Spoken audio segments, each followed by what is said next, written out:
원주입니다. 지금 과수원에는 한창 꽃이 피는 시기인데요.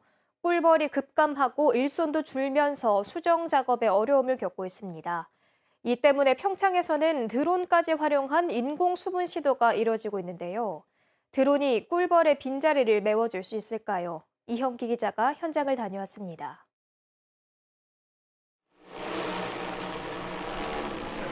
드론 한 대가 사과나무 위를 연신 날아다니며 흰 가루를 뿌립니다. 꽃가루와 영양제 등을 물에 섞어 뿌리고 있습니다. 원래 꿀벌이 하던 수분 작업을 드론이 대신 맡은 겁니다. 하나하나 찍어야 되는데 그게 한 번에 또 안 되고 최소한 두 번은 찍어줘야 수정이 되니까 인원이 많이 들어가지. 배는 그리고 시간이. 10명이 보름 동안 할 정도로 손이 많이 가는 일인데 드론으로 하면 40분 만에 할 수 있습니다. 지난해 처음 시도했는데 참여 농가가 2곳에서 8곳으로 늘었습니다. 꽃가루를 옮겨줄 꿀벌도 줄고 노령화로 일손도 줄었기 때문입니다.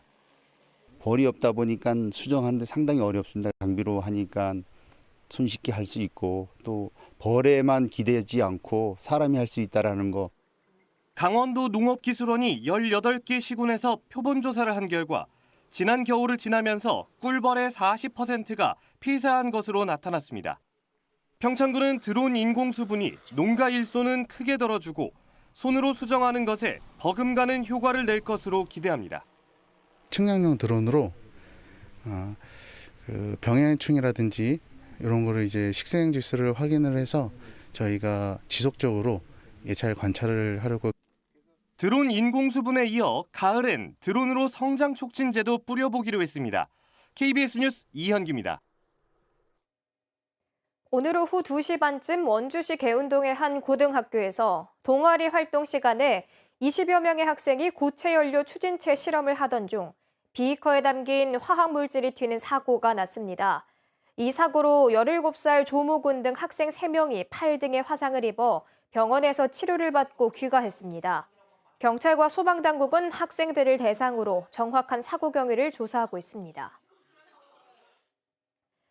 원주에서 올해 첫 과수 화상병이 발생함에 따라 내일까지 화상병 발생 농가 2km 안에 있는 과수원 17곳, 7만 2천 제곱미터를 대상으로 정밀 예찰이 이뤄집니다.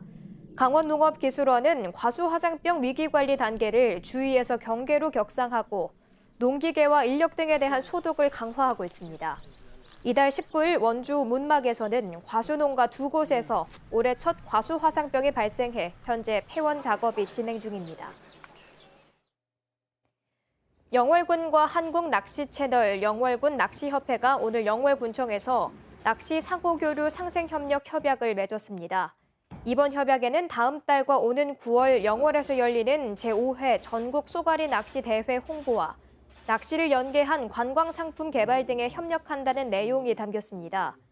영월군은 지난해 열린 제4회 전국 쏘가리 낚시대회에 50개 팀 300명이 참가하는 등 인기를 끌매 따라 체류형 관광상품 개발에 나서고 있습니다. 평창군은 오늘 대관령 면 사무소에서 건강보험심사평가원 교육연수원 건립을 위한 환경영향평가 주민설명회를 열었습니다. 이번 설명회는 공사로 발생할 수 있는 불편에 대해 주민들의 이해를 구하고 관련한 주민 의견 수렴을 위해 마련됐습니다. 심평원 연수원은 2025년까지 평창 대관련면 건강올림픽 종합특구에 지하 2층, 지상 4층 규모로 들어섭니다. 지금까지 원주였습니다.